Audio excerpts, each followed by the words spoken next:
9 2s are 18 plus 6 5s are 5 6 are 30.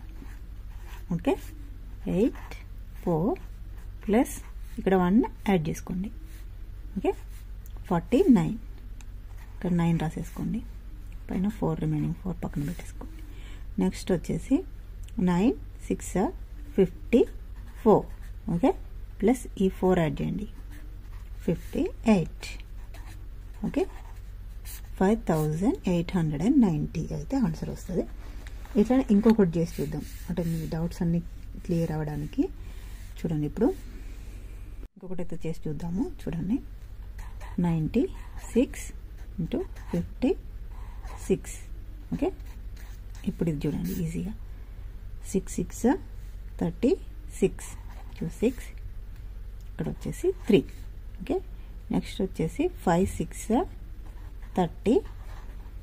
Next వచ్చేసి 9 5 54.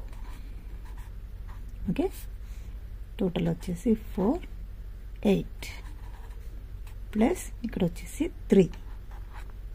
Okay 7 + 3 7 87. So ఇక్కడ 7 ఇక్కడ remaining 8. Okay next 9 5s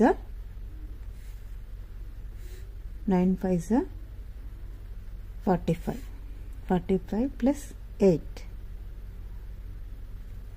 45 46 47 48 49 50 51 52 53. Okay count చేసుకోవాలి, ప్రతిదీ నేర్చుకోవాలి, అన్నీ నేర్చుకోవడానికి ట్రై చేస్తూనే ఉండాలి, నేర్చుకుంటూనే ఉండాలి. సో ఆన్సర్ ఇస్ 5376 అయితే వచ్చేసింది. ఇలాగే అన్ని ప్రాబ్లమ్స్ చేసి చూడండి. ఏదైనా రాలేదంటే నన్ను కామెంట్లో అడగండి. కానీ నేర్చుకోవడం మాత్రం మానేయద్దు, అన్నీ నేర్చుకుంటూ ఉండండి, అన్నీ ప్రాక్టీస్ చేస్తూనే ఉండాలి. మ్యాథ్స్ అయితే ప్రాక్టీస్తోనే వస్తుందండి. ఇప్పుడు ఒకటి నేర్చేసుకొని ఒక ట్రిక్ రాగానే అది వచ్చేసింది అని చెప్పేసి పక్కన పెట్టేసి కూరుకుంటే ఈ ట్రిక్ మనం మర్చిపోయే ఛాన్స్ ఉంటుంది. సో మర్చిపోవడానికి వీలు లేకుండా మనం ఊరికే ప్రాక్టీస్ చేస్తూనైతే ఉండాలి. ప్రాక్టీస్ చేయకుండా కనీసం ఇప్పుడు మనం ఫోన్ పట్టుకున్నంత సేపట్లో వీడియోస్ చూస్తూ ఉండండి. అంటే కనీసం ఇప్పుడు మర్చిపోకుండా ఉండడానికైతే ట్రై చేస్తూ ఉండండి. అండ్ ఇదైతే ప్రాక్టీస్ చేసుకుంటూ ఉండండి. మ్యాథ్స్ అయితే ఎప్పుడు ప్రాక్టీస్ చేయాలి. ప్రాక్టీస్ మానేసామంటే మాత్రం మర్చిపోయే ఛాన్స్ అయితే చాలా ఉంటుంది. చూడండి ఇప్పుడు నేను చిన్న ప్రాబ్లమ్స్ కోసం కూడా ప్లస్ చేయాల్సి వచ్చింది. అంటే ప్లస్ ఇంత చిన్న ప్లస్ చేయడానికి కూడా నేను కౌంట్ చేయాల్సి వచ్చింది. అంటే అలా మనం పక్కన పెట్టేస్తే అన్ని కౌంటింగ్ మళ్ళీ ఫస్ట్ నుంచి వెళ్ళి మళ్ళీ కౌంట్ చేసుకుంటూ రావాలి. ఫస్ట్ నుంచి నేర్చుకుంటూ రావడానికి అయితే ట్రై చేస్తాను.